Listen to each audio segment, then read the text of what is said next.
வணக்கம் மக்களே, welcome to the ஃபென்சர் show. இன்னைக்கு ஷோ நம்ம பார்க்க போகிறது 57 செகண்ட்ஸ் அப்படின்ற தமிழ் டப்டு ஹாலிவுட் மூவியோட ரிவ்யூ. இந்த படம் பார்த்தீங்கன்னா ஆல்ரெடி தியேட்டர்ஸ்ல ரிலீஸ் ஆன ஒரு படம். இந்த படத்தில் ஜோஸ் ஹட்சர்சன், மார்கன் ஃப்ரீமன் மற்றும் பலர் நடிச்சிருக்காங்க. இந்த படம் ஒரு வித்தியாசமான ஃபேண்டசி த்ரில்லர்.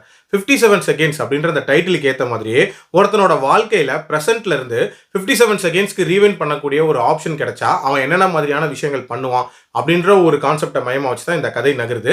இந்த படத்தோட ஹை லெவல் கதையை பொறுத்த வரைக்கும் ஜோஸ் ஹட்சர்சன் ஒரு பிளாகராக இருப்பார். மெடிக்கல் ஃபீல்டில் இருக்கக்கூடிய லேட்டஸ்ட் டெக்னாலஜினால என்னென்ன மாதிரியான பாதகங்கள் இருக்கு அப்படின்றது ரிலேட்டடாக ஒரு ரைட் அப் எழுதுறதுக்காக அவர் முயற்சி பண்ணிட்டு இருப்பாரு. அதுக்காக மார்கன் ஃப்ரீமன் கிட்ட ஒரு இன்டர்வியூக்காக வெயிட் பண்ணிட்டு இருப்பாரு. மார்கன் ஃப்ரீமன் யாருன்னு பார்த்தீங்கன்னா ஒரு ஹெல்த் கேர் ப்ராடக்டோட எம்டி. இவரோட இன்டென்ஷன் அப்படின்றது மருத்துவம் இல்லாத உலகம், அதாவது மனுஷங்களுக்கு எல்லாமே நேச்சுரலாக கியூர் ஆகணும் அப்படின்ற ஒரு இலக்கை நோக்கி நிறைய ப்ராடக்ட்ஸ் லான்ச் பண்ணிட்டு இருப்பாரு. இப்படி இருக்கக்கூடிய சூழ்நிலையில் நம்ம ஹீரோக்கு ஒரு மோதிரம் கிடைக்குதுங்க. அந்த மோதிரத்தில் ஒரு பட்டன் இருக்கு. அந்த பட்டனை ப்ரெஸ் பண்ணா ப்ரெசென்ட்ல இருந்து 57 செகண்ட்ஸ் பின்னோக்கி போறதுக்கான ஒரு ஆப்ஷன் இருக்கு. இந்த ஆப்ஷனை வச்சு ஹீரோ என்னென்ன மாதிரியான சம்பவங்கள் பண்றாரு அண்ட் வில்லனா இருக்கக்கூடிய ஒரு பார்மாசூட்டிக்கல் இண்டஸ்ட்ரியோட எம்டி, அதாவது ஹீரோவோட குடும்பத்தில் இருக்கிற அவனோட தங்கச்சியோட இறப்புக்கு காரணமா இருந்திருப்பாரு. ஸோ அவரை எப்படி பழி வாங்கினாரு அண்ட் மார்கன் ஃப்ரீமனோட உண்மையான இன்டென்ஷன் என்ன அப்படின்ற மாதிரி நிறைய விஷயங்களை சொல்லக்கூடிய ஒரு படம் தான் இந்த படம். இந்த படத்தோட பாசிட்டிவ்ஸை பொறுத்த வரைக்கும் எனக்கு முக்கியமான பாசிட்டிவாக படுறது கண்டிப்பாக இந்த படத்தோட அந்த கான்செப்ட் அப்படின்னே சொல்லுவேன்.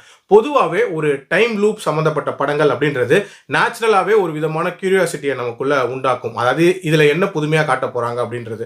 இந்த படத்தில் அதே மாதிரி டைம் லூப்புக்குள்ள ஒரு டைம் ட்ரையல் அப்படின்றதையுமே வச்சிருப்பாங்க. அதாவது 57 செகண்ட்ஸ் வரைக்கும் தான் பின்னோக்கி போக முடியும். அதுக்குள்ள என்னென்ன விஷயங்கள் பண்றாரு அப்படின்ற மாதிரி ரொம்ப இன்ட்ரெஸ்டிங்காகவே அமைச்சிருந்தாங்க. சொல்ல போனால் அது ரிலேட்டடாக வரக்கூடிய காட்சிகள் அப்படின்றது உண்மையிலே நீட்டாக அமைக்கப்பட்டிருக்கும். ஃபார் எக்ஸாம்பிள் சொல்லணும் அப்படின்னா ஹீரோயினை அட்ராக்ட் பண்ணுறதுக்காக இவர் அந்த ஃபீச்சரை யூஸ் பண்ணுறது, அதே மாதிரி வில்லனை பழி வாங்குறதுக்கு வில்லன் கிட்ட இருக்கக்கூடிய டாக்குமெண்ட்டை கேஸ்லேருந்து எடுக்கிறதுக்கு இவர் யூஸ் பண்ணுறது, அதே மாதிரி அந்த கேசினோ விளையாடுறதுக்கு யூஸ் பண்ணுறது அப்படின்ற மாதிரி நிறைய சீன்ஸ் ரொம்ப நீட்டாக அமைச்சிருப்பாங்க. ஆல்சோ இந்த படத்தோட டியூரேஷன் அப்படின்றதுமே ரொம்ப கிறிஸ்பா 1.5 மணி நேரத்தில் சொல்லியிருக்காங்க. அதுவே இந்த படத்துக்கு ஒரு மிகப்பெரிய ஒரு ப்ளஸ். வளவலன்னு தேவையில்லாத காட்சிகள் அப்படின்றது இருக்கவே இருக்காது. அண்ட் ஸ்க்ரீன் பிளே அப்படின்றதுமே பார்த்தீங்கன்னா பயங்கர கிரிப்பிங்காகவே நகருது. ஆல்சோ இந்த படத்தில் அந்த மெடிக்கல் ஃபீல்டு ரிலேட்டடாக பேசக்கூடிய சில விஷயங்கள் அப்படின்றதுமே இந்த படத்தில் கொஞ்சம் நீட்டாக அமைச்சிருப்பாங்க. அதாவது அது எந்த அளவுக்கு உண்மை அப்படின்றது தெரியாது, பட் அந்த விஷயங்கள் எல்லாமே ரொம்ப இன்ட்ரெஸ்டிங்காக இருந்துச்சு. எஸ்பெஷலி அந்த மார்கன் ஃப்ரீமனோட ஸ்டார்டிங் ஸ்பீச் அப்படின்றது உண்மையிலேயே நீட்டாக இருந்துச்சு. ஆல்சோ இந்த படத்தோட ஒரு பிகினிங்கே ஒரு மாதிரி நல்ல ஒரு டோனை இந்த படத்துக்கு செட் பண்ணிச்சு அப்படின்னே சொல்லுவேன். அதாவது ஒரு ஃப்ளைட் கிராஷ் ஆக போகுது. அந்த ஃப்ளைட்டில் ஹீரோ இருக்காரு. ஹீரோ தனது வாழ்க்கையில் கடைசி 3 மாசங்கள்ல நடந்த சம்பவங்களை நினைச்சு பார்க்குறாரு அப்படின்ற மாதிரி கதை தொடங்குது. ஸோ அதுவே ஒரு விதமான இன்ட்ரெஸ்ட்டை பில்ட் பண்ணிச்சு அப்படின்னே சொல்லுவேன். நெகட்டிவ்ஸை பொறுத்த வரைக்கும் பார்த்தீங்கன்னா இந்த படத்தில் இந்த வில்லனை பழி வாங்கின விதம் இருக்குல்ல, அது அந்த அளவுக்கு கன்வின்சிங்காக இல்லை அப்படின்ற மாதிரி தோணுச்சு. இன்னும் கொஞ்சம் நிறைய விஷயங்களை காட்டியிருந்துருக்கலாம் அப்படின்ற மாதிரியான ஒரு ஃபீல் இருந்துச்சு.